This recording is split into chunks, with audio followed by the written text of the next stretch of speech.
Là, on rentre dans une période où on doit, en quelque sorte, enfourcher le tigre.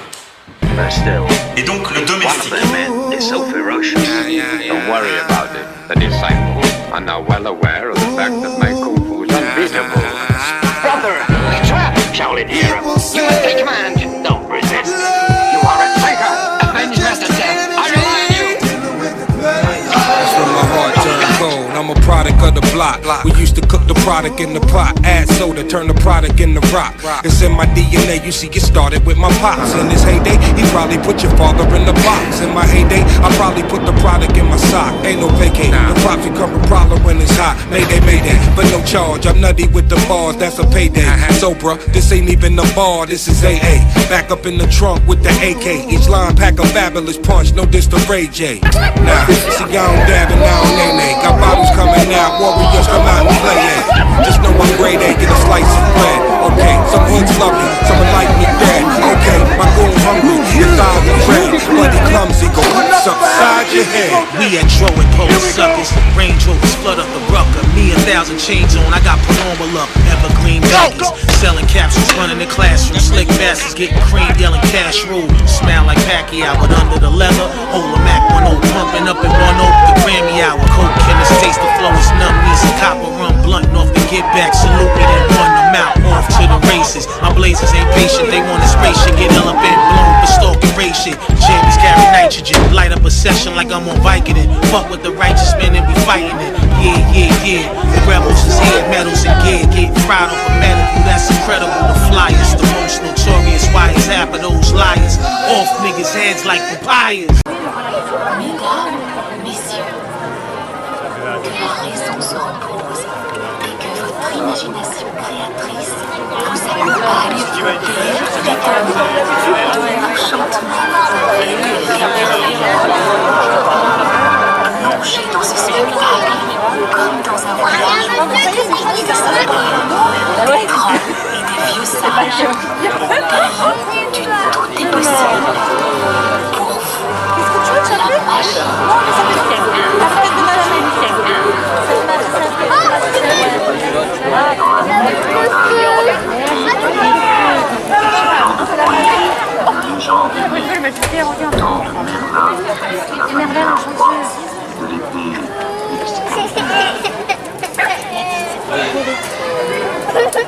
Oh non, regardez! Il est pas un peu. Aïe, aïe, aïe,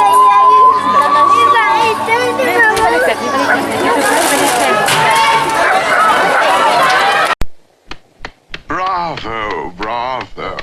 An extraordinary performance.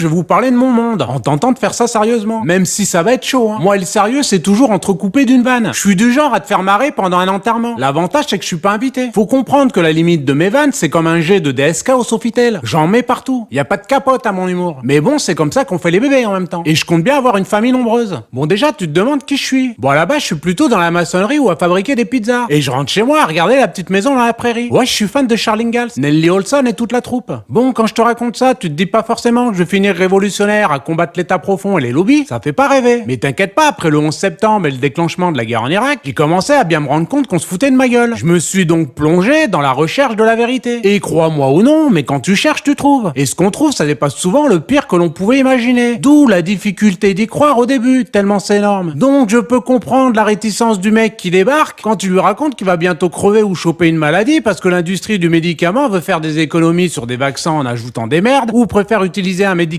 qui ne fonctionne pas mais qui va lui rapporter un paquet de pognon. T'y crois pas forcément du premier coup à ça.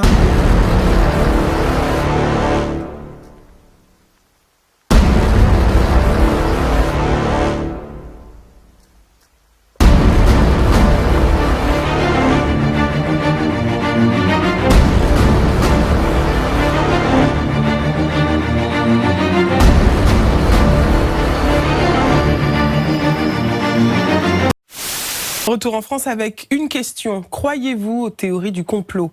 Eh bien, c'est la question que pose une enquête de la Fondation Jean Jaurès. 10 théories ont été sondées et le constat est alarmant. 21% des Français sont d'accord avec au moins 5 théories du complot. Alors précisément, quelles sont ces théories ? Eh bien, on retrouve les plus connues, comme les attentats du 11 septembre, qui auraient été commandités par les Américains, ou le premier pas sur la Lune, qui serait une invention de la NASA. Mais voici la plus plébiscitée. Le ministère de la Santé serait de mèche avec l'industrie pharmaceutique pour cacher au grand public la nocivité des vaccins. 43% des sondés y adhèrent. Enfin, une théorie plus récente a été testée. Le constat est édifiant. 1 Français sur 10 pense que l'attentat de Strasbourg est une manipulation du gouvernement, alors que bien sûr c'est totalement faux. Alors quel est le profil de celui qui y croit ? Eh bien il est jeune, entre 18 et 35 ans, peu diplômé, avec un niveau de vie modeste, et il vote pour les extrêmes. Selon l'enquête, 27% des électeurs de Marine Le Pen et 20% de ceux de Jean-Luc Mélenchon seraient sensibles au complotisme, contre 10% du côté d'Emmanuel Macron. 2 tiers des Français disent ne plus faire confiance aux médias traditionnels. Beaucoup suivent l'actualité sur Internet qui regorge pourtant d'infox que nous dénonçons chaque samedi dans le 1945 avec le souci de démêler le vrai du faux. Le tour va pas être, il est dans la merde,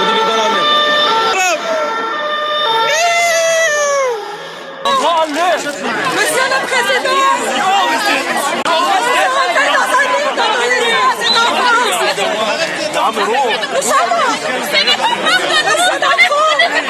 Monsieur Macron nous a enlevé toutes nos années d'enfance et d'adolescence.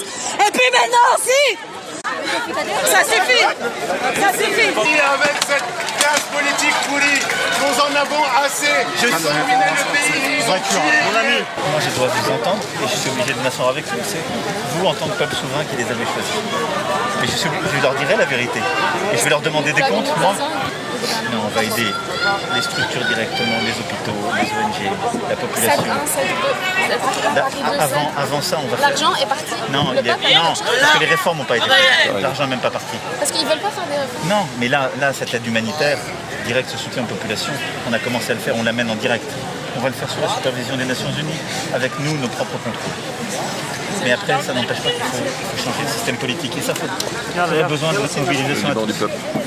Peut écouter du jazz, du country, du blues, du rap. J'adore le compas. Après, je suis pas sectaire au point de détester ce qui se fait dans l'industrie. Il y a des trucs très bien. Ce qui me dérange, c'est plutôt le côté imposé. Trop propre et formaté. J'aime bien les défauts. Quand ça déborde un peu. Le réel, quoi. Je sais pas si vous avez remarqué, mais dans les émissions de télécrochet, genre Nouvelle Star ou Star Academy, quand la personne fait son audition, t'as toujours un juge à la con qui lui demande de lever la tête, de regarder le public, d'avoir les bras à tel endroit. Ça, c'est le début du formatage. On leur enlève ce qu'ils sont. Imagine, on aurait dit ça à Joe Cooker. Le gars ne passe pas le casting. Il a la gesticulation d'un poulpe. Ses bras, ils se disent merde toutes les 4 secondes. Et son regard est plongé dans le nirvana après 4 lignes de coke. Tu comprends bien que pour lui, c'est niqué. Tu vas pas interdire à Jimi Hendrix de jouer avec ses dents sous prétexte d'hygiène bucco-dentaire. Ou à Michael Jackson de se toucher les couilles. C'est leur marque de fabrique, aux gars. Aujourd'hui, si tu regardes bien, c'est tous des choristes. Les mecs sont droits comme des piquets qui regardent à l'horizon bien concentrés sur la note à pas louper. On n'est plus dans le ressenti, mais dans la performance téléguidée. Mais rassurez-vous, on est dans une période où tout ça commence à gaver tout le monde. Et on cherche de l'authenticité. Et c'est pour ça qu'un mec comme Raoul plaît aux gens. Alors que si tu regardes bien, son brushing est pas forcément très au point. Mais les gens aiment ça, parce qu'ils aiment le vrai.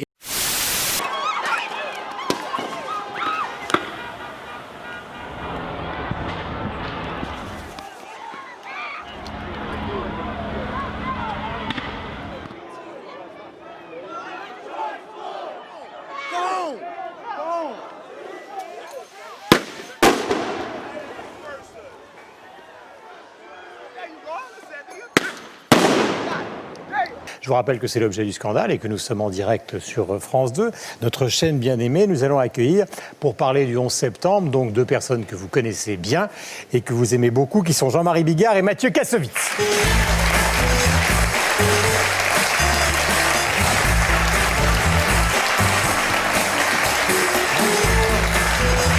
Bonjour Jean-Marie, bonsoir Mathieu. Bonsoir. Alors effectivement, il y a 3 semaines, nous avons fait une émission consacrée au 11 septembre où une partie des thèses, disons qu'on appelle assez rapidement conspirationnistes, ont été un petit peu contestées, voire relativement contestées par des experts, mais des experts anonymes, hein, ce sont des gens qui étaient soit des experts de bâtiments, soit des avocats qui ont travaillé sur les victimes de ce 11 septembre 2001. Ce soir, avec nous, il y a donc 2 personnes que vous connaissez, Frédéric Bonneau, qui fait partie effectivement de la rédaction de l'Objet du Scandale, et Hervé Gattegno, qui est journaliste au Point, journaliste d'investigation, rédacteur en chef au Point, et qui lui aussi travaille autour de nous pour l'Objet du Scandale. Est-ce que j'ai envie de vous demander à tous les deux d'abord de vous remercier d'être venus, parce que c'est nous qui vous remercions. Parce que c'est une situation qui est quand même assez complexe, vous le savez, parce que le fait de parler de ça, c'est sulfureux. On vous attend au tournant comme on nous attend au tournant, c'est-à-dire que si on vous a pas tué avant la fin de l'émission, c'est qu'on est des malpensants ou qu'on est malhabiles. Et moi, ce que je voudrais savoir, c'est la manière dont tous les deux, au fait, vous vous êtes retrouvés sur ce dossier, parce que votre itinéraire est assez différent. Je ne sais pas par qui je commence. Mathieu, par vous. Bonsoir d'abord. Bonsoir. Comment vous vous êtes retrouvés sur cette affaire-là, tous les deux ? C'est quoi? C'est Internet? C'est des amis? Non, on ne s'est pas du tout retrouvés sur cette affaire. On s'est retrouvés après cette affaire. Ouais. C'est-à-dire, Mathieu a parlé chez Philippe Tadei et tout. Moi, j'ai bu ses paroles. Je me suis dit, on était complètement en accord. Donc, on s'est téléphoné. J'aurais signalé qu'on est ravis d'être ici parce que ça veut dire qu'on est sur une grande chaîne française. On est en direct. On est sur France 2, on a le droit d'évoquer les doutes qu'on a sur la version officielle délivrée par le gouvernement. C'est le rapport qui a été publié avec une préface. Et on a le droit d'en parler sans être traité de négationniste ni de révisionniste. C'est quand même extraordinaire, c'est un grand pas en avant déjà. Mettons de l'ordre dans tout ça. Mais attends. Merci.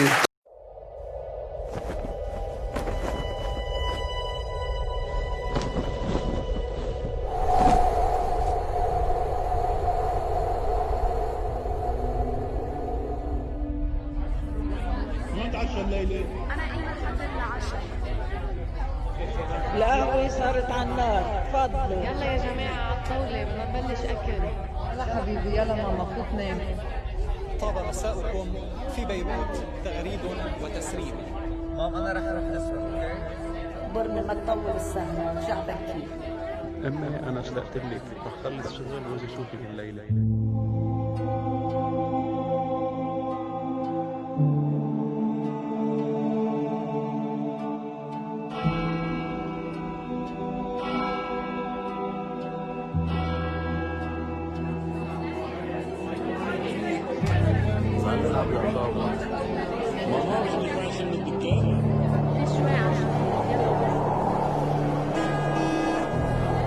حياتي أنا على الطريق، دشت الكهرباء. شو عملكم نحضر عشية؟ شفت لي اجت المي او بعدها مقطوعه. شو بدكم نعمل الليلة؟ أنا اليوم رح أبقى بالبيت سهرانة مع أهلي. يا خينا اشتقت لك. كيف كون؟ فيني بس تقدر.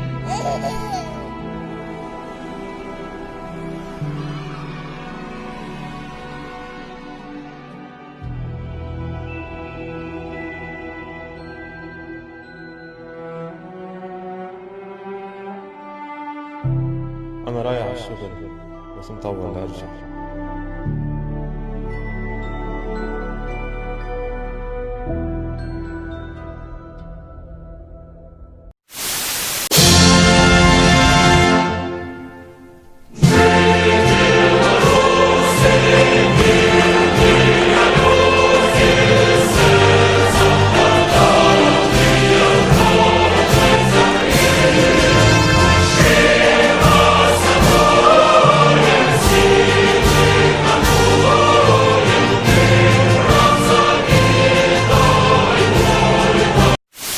Donc, contrairement à ce que l'on pourrait croire, on est aussi dans une période où tout est possible. Une période où la distanciation nous donne plutôt envie de nous rencontrer, de créer, de combattre. Et c'est pas un virus à la con qui va m'empêcher d'avancer. Et je conseille au gouvernement de pas nous reconfiner, sinon je passe à une vidéo par semaine. Et ça, c'est des menaces. Bref, je pense que l'art est extrêmement important. C'est pour ça que je veux mettre ça en avant sur le site. C'est transcendant. Il faut absolument plonger dedans. Et faire connaître les artistes. Les vrais, hein. Pas l'autre qui nous pond un homard à Versailles. Ou Domesticator qui mime un homme en train de sodomiser un chien. Au centre Pompidou. Pompidou. C'est limite malsain pour les gosses quand même, hein. J'ai vu aussi qu'à Nantes, ils vont mettre une statue d'une femme qui pisse debout, pour montrer que la femme est l'égale de l'homme. Alors que dans la réalité, nous qui sommes équipés, même en visant droit, et pour des raisons indéterminées et indépendamment de notre volonté, je vous prie de nous croire mesdames, ça peut partir à gauche comme à droite ou carrément jouer la division. Et on aimerait bien que les scientifiques se penchent sur le problème. Donc j'imagine qu'une femme debout, ce sera pas de la gouttelette à essuyer. Je suis pas expert en la matière, mais à mon avis, ça va se terminer à la serpillière cette histoire. Pour moi, cette statue, c'est l'art de singer l'homme pour réduire la femme au ridicule. Y a quand même mieux pour valoriser la femme qu'une bataille de jet de pisse entre les sexes, non? À moins que le but, c'est de renforcer cette bataille pour la division. L'art au service du système. Je veux dire simplement, Mathieu, vous, quand vous avez parlé justement chez mon excellent confrère Frédéric Lady, c'était le sujet ou tout d'un coup c'est quelque chose qui a explosé, que vous aviez en vous Non, moi ça fait, comme Jean-Marie de son côté, ça fait plusieurs années, ça fait 4-5 ans que je suis sur... que je me pose des questions. Et comme j'ai eu l'honneur de travailler sur Apocalypse, une série qui a été faite par France 2, par France Télévisions, sur laquelle on parlait de la Deuxième Guerre mondiale, et qu'il y a beaucoup de... L'intérêt de faire ce genre de documents, c'est de pouvoir analyser notre époque aussi, d'analyser le passé, d'analyser notre présent. On m'a souvent posé la question, est-ce que vous voyez entre la Deuxième Guerre mondiale et aujourd'hui des similitudes, des choses qui peuvent... Pearl Harbor, par exemple. Pearl Harbor. Ouais. Et donc vous réfléchissez, vous regardez tout ça. Mais moi j'ai une question. Alors on va prendre les problèmes les uns après les autres, autrement ça va être un peu le désordre. On va parler par exemple de l'affaire du Pentagone, parce que c'est l'affaire qui a fait le plus parler. Après on parlera des tours, et éventuellement si on a le temps de la tour numéro 7, puis on essaiera de conclure ensemble. Ce que je voudrais simplement vous demander comme question d'entrée, qui me paraît assez évidente, surtout vous Mathieu qui connaissez bien les États-Unis, c'est comment vous expliquez par exemple que dans les grandes campagnes électorales américaines de ces derniers mois, dans les grands journaux américains de ces dernières années, même on peut dire, qui sont quand même des journaux sérieux, la presse est puissante, personne n'ait jamais pris ces thèses au sérieux. J'ai demandé par exemple au correspondant de France 2, Alain de Chalvron, ils ont trouvé un petit sujet sur CNN minuscule, qui est quand même une chaîne qui ne passe pas dans le domaine du journalisme pour des amateurs. Comment vous expliquez ça ? Mais c'est pour ça qu'on est là. Hein. Depuis 2001... la télévision américaine reporte quotidiennement quasiment les événements du 11 septembre et laisse parler les gens qui ont des doutes. Et qui s'expriment massivement sur Internet. Et qui s'expriment massivement, pas seulement sur Internet, mais aussi sur CNN, sur toutes ces chaînes dont on n'a pas, qu'on n'a pas en direct à la télé française, évidemment, on les voit pas en direct. Il n'y a jamais eu de grands débats dans les chaînes de télévision. Bien sûr, bien sûr. Sur les chaînes nationales, NBC, bien sûr, vous savez, il y a tous une partie de... On est ici parce qu'on se pose la question des résultats qui ont été amenés par la commission officielle demandée par le gouvernement et l'administration Bush à l'époque, après plus d'1 an et demi de travail de la part des familles des victimes pour obtenir l'ouverture d'une enquête qui n'est pas une enquête criminelle, mais qui est une enquête où donc les 2/3 des gens qui ont travaillé dans cette enquête se sont excusés et sont allés parler publiquement à la télévision pour dire qu'ils n'avaient pas pu travailler, qu'ils n'avaient pas pu faire leur travail. C'est qu'au début ça, c'est passé sur CNN, même sur la Fox, qui est une chaîne hautement affiliée à Bush, à l'administration Bush. Ça fait partie des sujets de discussion, évidemment.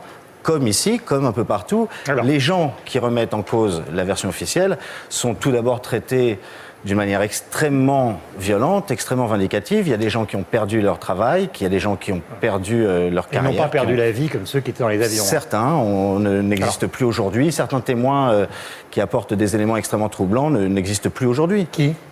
Vous avez Barry Jennings, une des personnes qui déclare qu'il y a eu des bombes à l'intérieur du World Trade Center 7 avant l'effondrement des 2 tours. Cette personne est morte 2 jours avant la livraison de la version. Et vous avez appris ça comment ? Mort de quoi, pardon ? Il est mort de quoi ? On ne sait pas, il est mort à l'hôpital.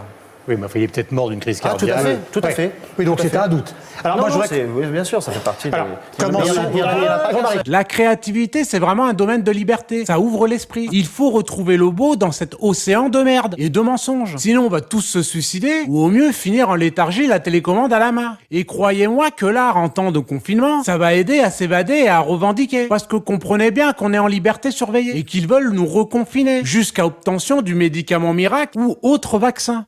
Alors peut-être que tu te demandes mes limites. Pour tout te dire, y a pas de limite. Je suis un voyageur de la vie. Je visite toutes les contrées. Je ne subis pas la dictature de la pensée. Quand tu me dis de pas regarder derrière la porte, je l'ouvre pas. Non, je la défonce à coups de latte. Exemple, si tu me demandes de faire un 4-4-2 sur le 11 septembre, ça me pose pas de problème. Que tu me demandes de faire une belote ou de décortiquer le 11 septembre, pour moi c'est la même chose. Je ne suis pas atteint par les accusations de complotisme. Je m'en tartine complètement. Que ce soit la belote ou le 11 septembre, je gagne les 20 points dans les deux cas. Mon je m'en foutisme exacerbé, c'est pas une construction, faut le savoir. C'est une incarnation. Comme Jésus, si tu veux. Je me compare pas à Jésus, détends-toi. Jésus était charpentier. Moi, maçon. Ça n'a rien à voir. Bon, après, oui. Venez à moi si vous êtes fatigué et chargé. Je vous ferai marrer, y a pas de problème. La liberté, c'est ça. C'est de ne pas penser en fonction du desiderata des médias. De toute façon, vous pouvez tourner le truc dans tous les sens. C'est mensonge sur mensonge. C'est d'abord l'intérêt des puissants qui compte. Vous avez vu qu'à choisir entre un médicament à 14 € ou le remdesivir à 2080 €, les mecs ont choisi. Et sans le faire en double aveugle. Et là, t'as pas vu les sponsors en blouse blanche s'offusquer sur les plateaux TV. Ça passe crème. C'est difficile de réaliser que des gens soient capables de te laisser crever pour du pognon, mais va falloir se faire à l'idée. Si tu veux pas en être une de victime. Nous faire crever à petit feu, c'est comme faire un mi-cadeau pour eux. Faut juste pas trop bouger les bâtonnets. N'oublie pas que de buter 1,5 million d'Irakiens sous un faux prétexte, ça s'est fait. Et les doigts dans le nez, hein. Et tu remarqueras que les médias vont plus faire de reportages en Irak. Après avoir soutenu ce massacre, tout le monde ferme sa gueule. Le problème, c'est que quand tu te trimbales là-bas, t'as l'impression que c'est une ville de cul-de-jatte. Y a du moignon à chaque coin de rue. Ah bah les mecs ont du mal à trouver des sprinters pour le 100 mètres des JO de 2024. Et pour la natation, n'en parlons pas. Sans bras et sans jambes pour nager le papillon, ça va pas le faire. Je te dis, l'Irak, y a de l'orphelin par paquet de sang. En veux-tu, en voilà. Les mecs ont tout rasé. Ah bah quand ils font le boulot, ils y vont à fond, hein. Importer la démocratie, ça se fait avec quelques tonnes de bombes. Et s'il y a moyen de pisser sur du cadavre pour marquer son territoire, c'est open bar. Ouais, je sais, c'est dégueulasse. Mais retiens tout ce que je viens de te dire. Ça, c'est la réalité. Tu peux te le repasser tous les matins en boucle, ça va t'aider à penser dans la journée. Et quand tu demandes à Madeleine Albright si ça valait le coup de buter 500 000 gamins irakiens, elle te répond sans tortiller du cul, ça en valait la peine, et elle le fait sans trembler, hein. Faut comprendre que la vie humaine pour ces gens-là, ça ne vaut rien. C'est difficile à assimiler comme réalité, parce que bon, on s'identifie à celui qui souffre, c'est un peu le b.a.-ba de l'être humain, mais eux, ce sont des psychopathes qui ont réussi, c'est tout.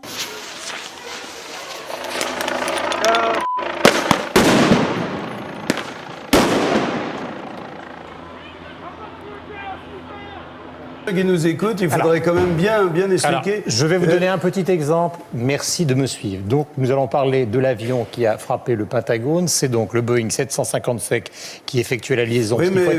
Attendez, pardonnez-moi Jean-Marie. Allez-y. Qui effectuait la liaison entre Washington et Los Angeles.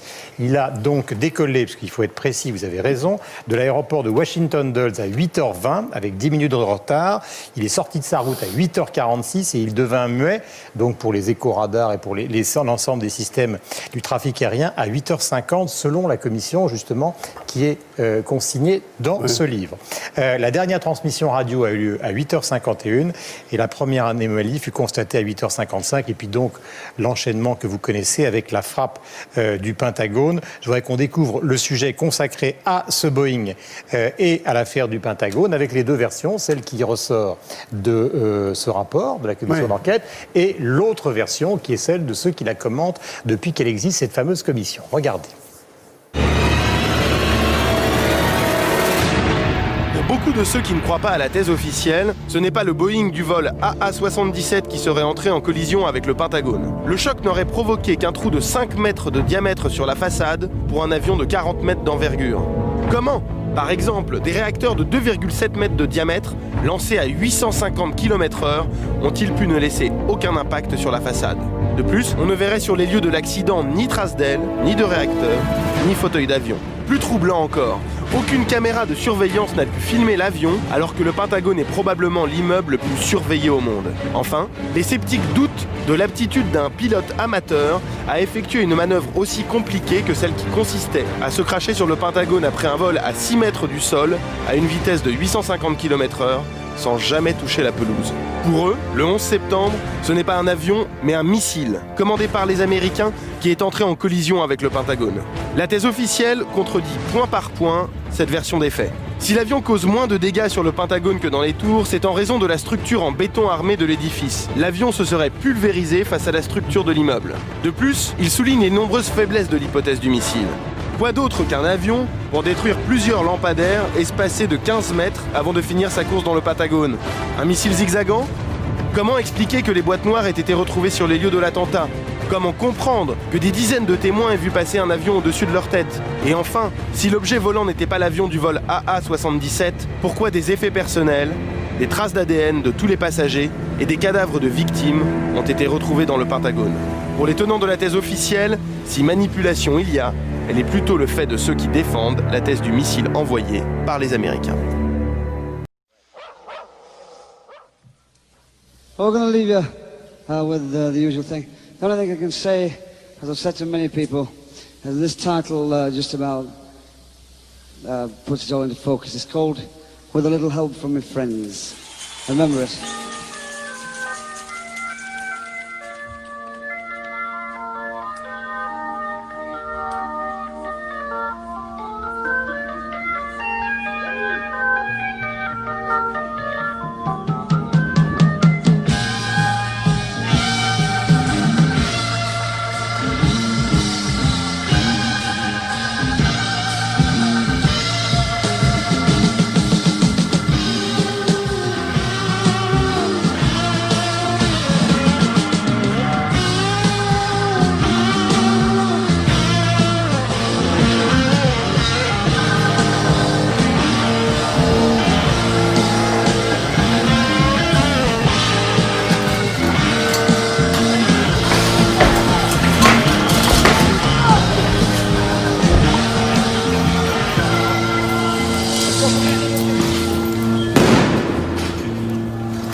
What to do if I said attitude?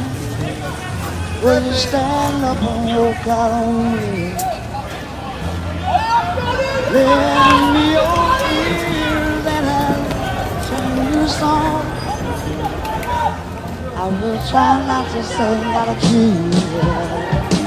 Oh baby, how you lie?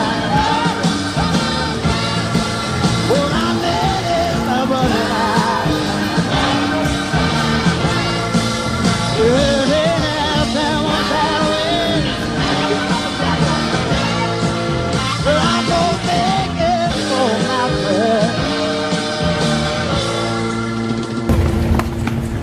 What do I do when my love is away?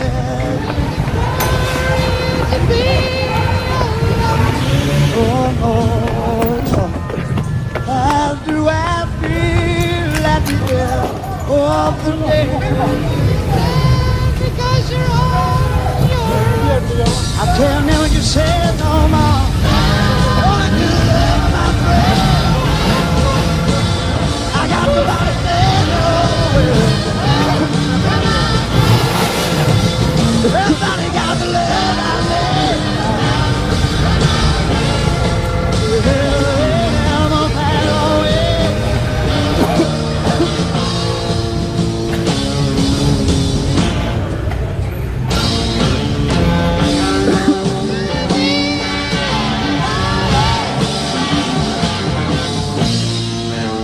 Dear someone's love.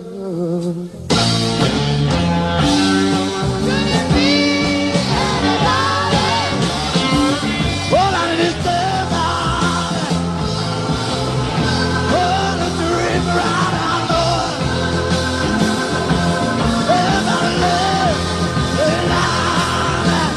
Oh, I love her. And I'm gonna make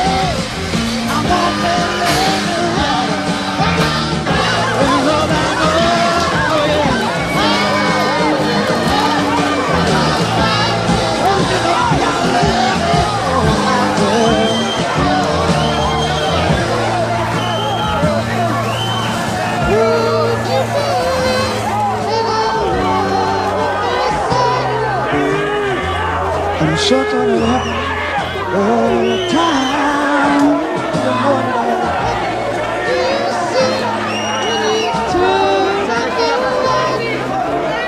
I want you loving.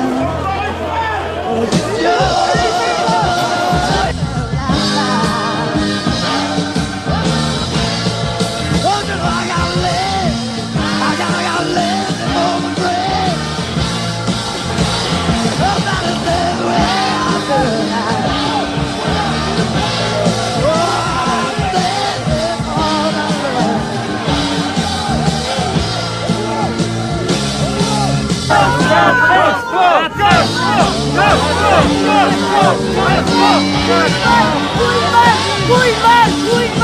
C'est qu'une couille molle. Tu sers à rien. Nous, il me laisse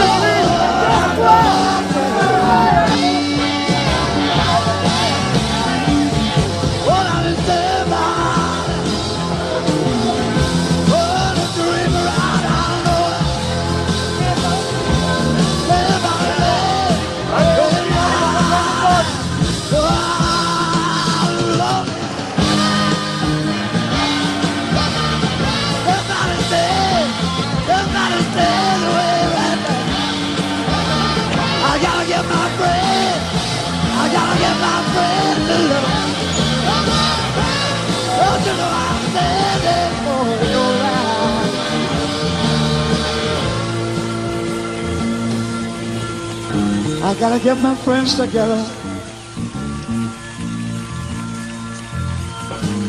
All we gotta do is love.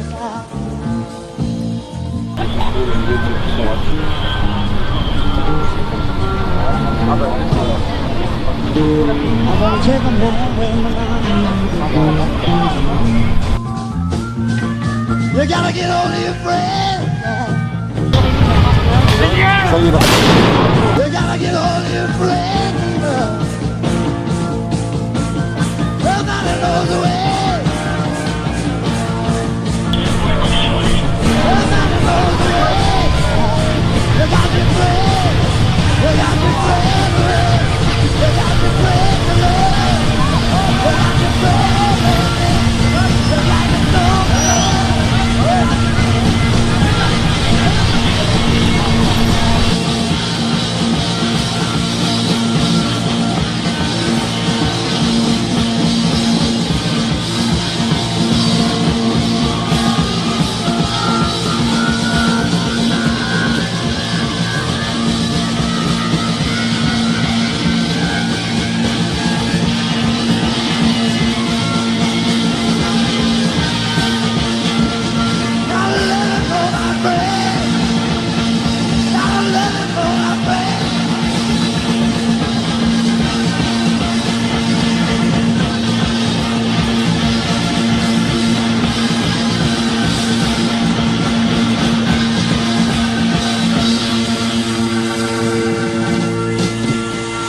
The Grease Band and myself, thank you very much indeed. See you again.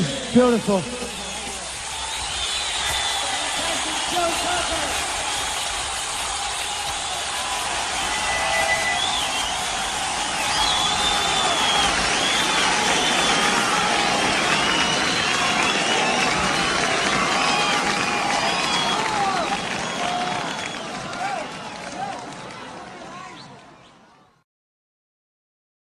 Ce gouvernement aujourd'hui, il continue de nous écraser. Moi je viens de faire un road trip de 11 jours. Ce gouvernement qui me dit qu'il n'y a pas de misère en France, j'ai juste une envie, c'est de l'insulter de menteur. Parce que c'est des menteurs. Quand je rencontre Édouard Philippe sur le Havre, qui est le maire du Havre, qui me dit il n'y a pas de problème. Moi, sur le Havre, j'ai nourri, on a nourri, grâce à tous les gens qui sont là, tous les gens qui nous ont soutenus, on a nourri 40 personnes au Havre. On a donné 1500 € de bons repas, parce qu'il y a des gens qui sont dans la souffrance et dans la galère. Et c'est pour ça qu'on est là aujourd'hui. Et il faut qu'on avance avec cette cohésion, et cette cohésion, on a besoin de l'avoir. La division, il faut arrêter avec ces divisions, avec c'est monsieur Intel, c'est monsieur Bidule, on s'en fout qui a déclaré. Le but c'est de se rassembler. Quand on arrivera à se rassembler tous contre un gouvernement qui continue de nous maltraiter, et je pèse mes mots, il nous maltraite au quotidien, et toutes les dispositions qui vont être prises dans les semaines et dans les mois à venir pour continuer de nous écraser, et la précarité qui va continuer de s'accélérer, j'espère qu'on arrivera à avancer tous ensemble. Il m'a fait flipper, il me regardait dans les yeux, j'ai cru que c'était pour moi, quoi. Et il n'y a pas de bravo au livre, c'est bravo à tous les gens qui sont là. C'est bravo à tout le monde. Une personne n'est rien. Par contre, un peuple uni qui avance ensemble, on gagnera et on pourra faire quelque chose. Il faut passer ce message partout. Tous ensemble, on y arrivera. Tout seul, on n'est rien. Yes.